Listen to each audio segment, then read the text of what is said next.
Hey everyone, welcome back to the channel. Today, we're tackling something super useful for all you DoorDash dashers out there. How to use Fast Pay in 2025.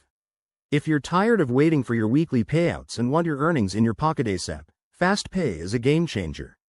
It allows you to transfer your earnings instantly for a small fee, making it perfect for when you need cash quickly. Let's dive right in. First things first, make sure you have the latest version of the DoorDash app installed on your phone. This ensures you have access to all the newest features for 2025. Once you're logged in, head straight to the Earnings tab, usually found at the bottom of the screen. It's your hub for all things money related. Now, look for the Fast Pay option. It might be right there on the earnings page or under a sub-menu like Payment Methods. Keep an eye out. Before you proceed, you'll need to link a debit card to your account. If you haven't done this yet, go to your settings and add one securely. This is crucial because Fast Pay transfers go directly to your debit card. Once that's set up, select the amount you want to withdraw.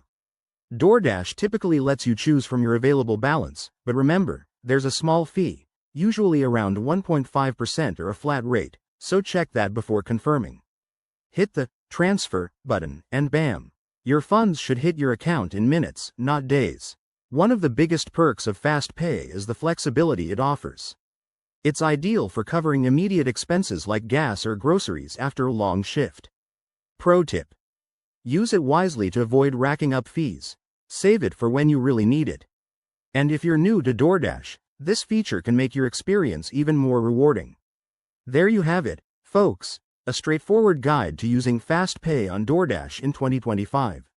If you found this helpful, give it a thumbs up. Drop a comment below with your experiences, and don't forget to subscribe for more tips on making the most of your gig economy life. Thanks for watching, and I'll see you in the next video.